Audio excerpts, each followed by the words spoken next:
MMA show around the world, mighty Devin Devo Taylor. I gotta say, maybe watching Star Wars all these years, the Jedi mind tricks are strong with this one. Hey, it's the same type of situation that happened when Barao and Dillashaw was supposed to fight last year. It was different. Why was it different? It was different. Why would please tell me why it's different? So here's what I'm going to say right here. Okay. I picked Branch to win. Okay. And Branch won. No. Yeah. I picked Branch to win, and Branch won. Okay. So I should have the belt. And I'm going to talk to the Nevada State... You going to talk to the commission? I'm going to talk to the commission about this. There will be an appeal, because I picked a fighter, and my fighter won. And that's the same thing happened to me. I picked Dillashaw. I picked Dillashaw to win. Did he win? No. Yes, he fought Joe Soto and beat him. You're like, well, he didn't fight him, Brown. It's like the fight never took place. All the odds makers just limit. I get to keep the belt. Do you remember that? Because I will put it back in. And that's why. See, the Jedi mind trick that Will Ill Brooks, if you watch the beginning of last week's show. Jedi mind trick. Yeah. It's strong with this one. You knew, it's strong with you knew that your fighter that you picked was going to get dehydrated and not fight. No. We're not talking about that one. We don't care about that. We don't care about Ronnie Marks. Kill yourself. We don't care about Ronnie Marks. There's no Jedi mind trick unless you knew Ronnie Marks was gonna bail out of the fight and get dehydrated. Here's the Jedi mind trick. Here's the Jedi mind trick. Because I'm like, you're like, dude, Ill Will's the man. I gotta go with Ill Will. He is the man. All the way, Ill Will. Woo, got the pom-poms out. And then I'm like, dude, that match is so much closer than we think. The analysts have it wrong. You're like, you know what? I'll take Jensen. And there, my friend. No. It's Yoda you see. No, like, your fighter... didn't make the fight, so I'll give you that, but that doesn't... So that fight gets pushed. So here's the Jedi mind trick. Yeah, because you took Jensen. That was the thing. That's why I won the belt. Jedi mind trick. Yeah, because you were so on that Ill Will bandwagon. You were like... I knew Ill Will would... Okay. You gotta then why'd you take him? Watch the episode. I did. And I said, oh yeah, I believe Ill Will win. Then why'd you take Jensen? Because it makes more sense to take him. Really? Yeah. Until Ronnie Marks can't fight, and then that fight's... Yeah, exactly. But that's not a Jedi mind trick. Anyways, Devin's upset today. He had a rough day today. I didn't give him his hug before he got to the studio and whatnot. I had no problem with it. I picked a fighter. He won. That's what it is. I picked Dillashaw. He won, but he got to keep... Hey, you are the one that actually made that rule last season. I didn't make any rules. Yeah. I make none of the rules. You actually called the Bay Area Athletic Commission. You're like, look, if the fight never took place with the picked fighters, it's null and void. And I was like, I don't think that's fair. My fighter fought. He won. Your fighter couldn't fight, but fine. So you got to keep the belt that time. Remember? So, this time, my fighter couldn't fight, so his fighter fights a completely different fighter. We're talking about David Branch in the World Series of Fighting, by the way. And then so that fight becomes null and void. So the fight that was on the line now, there's only one fight left, and that is Jansen versus Ill Will, Bellator 136 in Irvine, which I was there. It was awesome. I was totally cool with it until you started acting like it was some Jedi mind trick. That's the part that I was like, all right. Yeah. Well, I mean, you know, the champ really doesn't mind if you're upset or whatnot. Not upset, though. All right. It's all good. I noticed you didn't clean this up too good before you gave it back. I'm not too. It's very dirty. That's very... Because it comes from a dirty man. I did some terrible things to that belt. We're so far off track this week. Anyways, this past weekend, obviously, we had the three-fer Bellator 136 in Irvine. We had World Series of Fighting. We had UFC in Poland. Obviously, we've already talked about Bellator World Series of Fighting. Let's get into the Poland fight, man. We both picked the main event wrong. But it was like two different fights. Round 1 and 2 was a completely different fight from round 3. Yeah, I just don't think he put the effort into finishing him that he really should have. In both of them, he gets full mount. In the first one, I was really surprised. He makes kind of a rookie mistake, and he really mounts him way too high. He really sets up, he's almost on his neck with his mount, and gets kicked off. And then the second round, he just doesn't go for the kill. I think like he really should have. And then in the third, he catches a nasty elbow, and that was really it. And I was scared because I think it was in the second round, he throws that left head kick, and Gonzaga like ducks it and grabs for the single leg. Now here's the thing, I don't always fill Debo in on all the details, and on Thursday night I was like, let's make this interesting. If Crow Cop wins by head kick KO, we're throwing out a free pair of fight ticks. And when he threw that kick, I was like, there goes some fight ticks. But I mean, I'm good, I'm man of my word, so it would have went out. But yeah, you didn't tell me about that. Yeah, I didn't tell you. So you'd have been ponying up for one of the 2 fight ticks, and I would have. Yeah, because we're a team. Remember how you say like I make all the rules? See, that's what it sounds like. Is that I'm all by myself on that one? That's coming out of the Mighty Foundation on that one? But no, I mean Gonzaga definitely was really training for that left high kick because he dropped it like it was hot. He saw that kick coming and knew. That's my life right there. Cemetery, left leg cemetery, right? Right leg, hospital, left leg cemetery. I'm not mad that Crow Cop won. I'm actually happy. I mean, he's a legend of the sport. It's good to see him back in the win column in the UFC. I mean, obviously he is 3-1. I think I said 3-4. I meant to say 3 of 4 in the win column since he's been out of the promotion. So he's back. Him fighting in Poland. Who ran the drug test? Oh, probably like one of Crow Cop's cousins or something. So you got to question that, definitely them being overseas. I think what we failed to acknowledge maybe, and I never really even thought about this, but Crow Cop has never lost a rematch ever. And I doubt he has that. I mean, he's probably only got 2 or 3. Well, it's still a statistic. Okay. No, I think Gonzaga was his 4th rematch. 4th rematch. Including UFC, Pride. Okay, so I said 3. Yeah, K1, I think they might even included it too. So, whatever. It's all good. So, now into the news and rumors. Oh, actually, before I'm going to put the brakes on real quick. There was a fight on that card, and I was going to talk about it, and it was the females? The females went at it. But I was going to talk about the Jimmy Manuwa against the new Polish up-and-comer. He made his debut, and man, that was such a tough fight to bring in to make your UFC debut and fight against a legitimate fighter. Yeah, Jimmy Manuwa. I thought they were kind of giving Jimmy Manuwa an easy kind of comeback fight, and it was a good fight. It was a good fight. It wasn't great. But some pretty decent boxing. Jimmy's got really good hands and had really good head movement. Yeah. I mean, his only loss is Gustafsson, right? So that's a pretty legitimate record. What is he, 11-1, 12-1, something around that. So, yeah, I think it was a good test. Come back, not really throwing him a can. Obviously, an unknown in our market. Obviously in Europe, this guy is big. And I apologize, I forget the gentleman's name. But, he looks legit, and I think he'll do decent. I think that was a hard fight for him to come and make his debut on.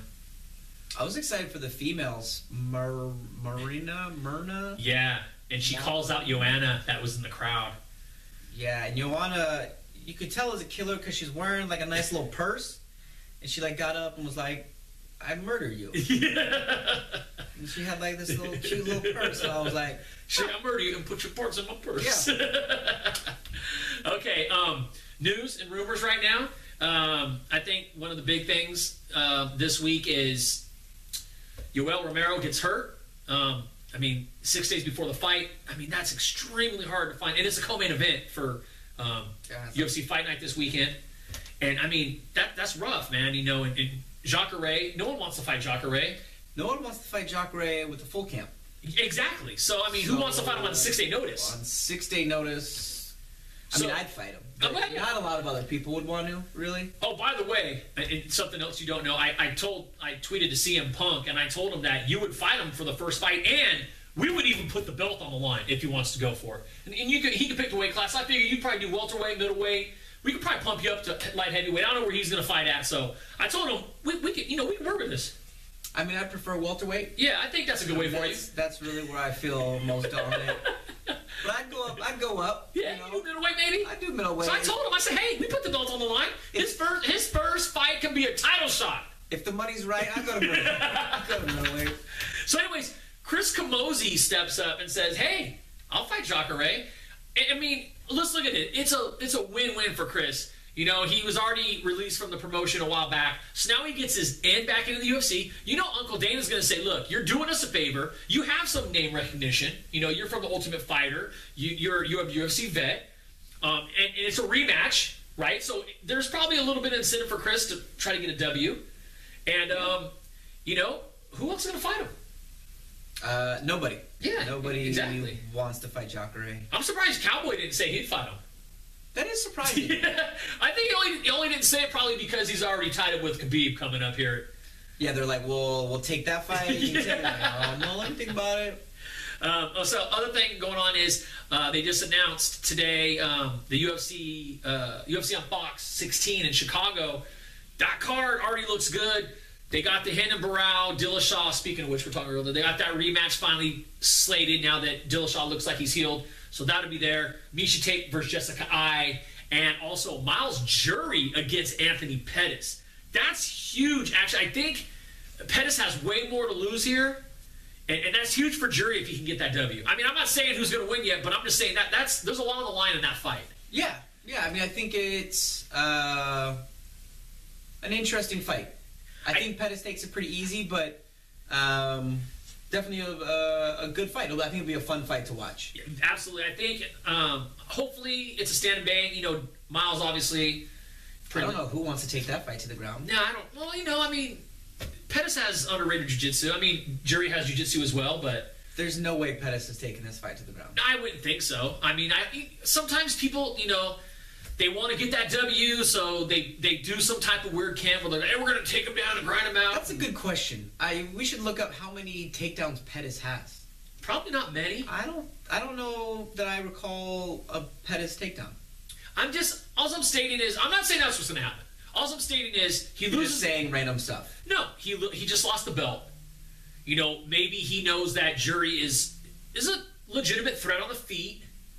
And he's not, and maybe Jury's thinking the same thing you are. He's not going to take me down. We're going to strike. He's a Rufus Sports striker. Let's bang. And then Pettis says, you know what? I'm going to change his camp up. I'm going to conspiracy theorist. I'm just throwing it out there. Maybe that's what happens. Who knows? Dude, the belt has gone to your head. And it does. You're talking nonsense. Sometimes it happens. Wow. So, anyways, yeah, that's basically what's mostly gone on the past week, as far as that goes. Well, I think we just get jump right into it. This weekend we have UFC Fight Night.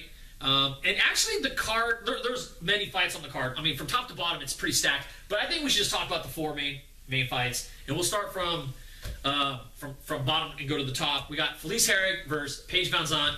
And that's a banger, man. I mean, just... Like you would... Whoa. All I'm saying is, arguably, probably one of the hottest matchups ever in the UFC. Definitely, which is nice. Appreciate that, Joe Silva. Yeah, definitely. I don't know in the UFC for sure. I don't think the UFC has really had too many other contenders. I was starting to think back, like, who else has Gina Carano ever fought? Because that's almost always the hottest matchup, but I don't remember her fighting any other cuties. Yeah, I mean, Cyborg, you liked her when she fought Cyborg. No. Yeah. Okay, so what do you think? Who do you got in that fight? It's a good question. I would take, because I follow her on Instagram, Paige Van Zandt. Yeah? I think Paige takes it. Okay. And she's cuter. So that's like a double win. Okay. I'll put the belt on that. I'll take Felice. Oh, okay. I mean, here's the thing. I know Paige is favored. And, I mean, obviously, UFC is probably putting a lot of investment into her. I mean, she's beautiful. She's potentially that poster child for the UFC. They'd probably like to see the strap around her waist. I think Felice is just she's a vet, and I just think she has so much experience. And the line's not real out of skew; it's pretty close. You know, I think Felice is like a plus 140 the last time I checked, so it's not real crazy. I think Van Zant's like a minus 120 or something, so it's pretty close. But I think that Felice is just going to, you know, probably try to take her into deep waters and use her experience and just grind it out. I don't think it's going to be a beautiful win, but I think she'll grind out a win. Okay. Yeah. I really thought we'd put the belt on Machida Rockhold. Well done. Well, okay. you caught me off guard with that one. Yeah. Hey, this is chestnut checkers, baby. Okay, next fight. And actually, this is a hard pick for me. Cub Swanson, Max Holloway. God, that is a... I don't even know. I mean... That one's tough. I'm a really big Max Holloway fan, but this fight... Cub Swanson is a legit title contender who just hasn't really gotten there yet. And I don't like Holloway's chances in this. I think Cub Swanson's going to put a hurting on him, but we'll see. And honestly, I think Cub has a lot more to lose in this fight. I think he has a lot of momentum, and if he gets a loss here, it really bumps him back down. But with the win, I think he's right there for potentially the next title shot. Potentially, not for sure, but pretty damn close. Yeah, I mean, he's been on a tear. He's been running through guys, and he really wants it, deserves it. Yeah, he's got a lot to lose, but he has looked really good. Yeah, I would have to go with. I mean, it's really close, and I think the line's close on this one too. But I would have to go with Cub. I don't think it's that close. I think no, it is as far as the odds go. Yeah, I just don't think, in reality, I don't think the fight's that close. I think Cub's a better fighter all around. Really? Yeah. Okay. I mean, Max is talking like, hey, you want to stand and bang with me, I'll show you who can strike. Which, I mean, yeah, that's fine getting someone's head, but, man, I think Cub has the hands over him. Yeah, I don't think Max doesn't have the power for sure. I think Cub really has the one-hitter quitter in that weight class. So, all right, so we both take Cub. Yeah. Okay, next fight, I think we both, I mean, unless you're going to go crazy, but Jacare against Chris Camozzi. I mean, it would be crazy to see Chris come in, get back in the promotion, avenge a loss against the guy that, you know, beat him. But, I mean, I got to go Jacare all the way. It would actually be crazy. Like, it would. It would be insane. But I got to go Jacare. Yeah, Jacare takes us. I don't see him losing. He's got good hands, smart defense. All right, last fight, man. This is another close one. Luke Rockhold against Lyoto Machida. 2 ex-champions, one Strikeforce, one UFC. I mean, I think both these guys, I mean, they both need this win. They both need this win. Yeah, definitely. Both of them have some recent losses. I don't know who takes this. I think this is a coin flip. What do you want to do? I'll let you pick. I'll take opposite. I mean, honestly, it's that close. I'll take opposite of whoever you take. Okay, going for the 2-fighter. All right. Well, you know what? This is where my Jedi mind trick, when one of these fighters doesn't show up. Oh, I hate you sometimes. That's all right. I appreciate that. I'll go with my gut, and I'm going to go with Lyoto. Okay. I'll take Rockhold. All right. I mean, I think it's really close, but... I do think it'll be close. But that was a great show. It went quick. And you managed to survive, and I didn't talk too much smack, but there's always Instagram and Twitter to get back on that with pictures of Yoda and Jedi mind tricks and maybe some photoshopping stuff. I don't know. I hope one of my fighters doesn't show up. And then I'll be like, yeah, that was a Jedi mind trick. Anyways. It makes sense. Anyways, thank you so much for watching. Devin Devo Taylor. Yeah, that's me. Have a great night.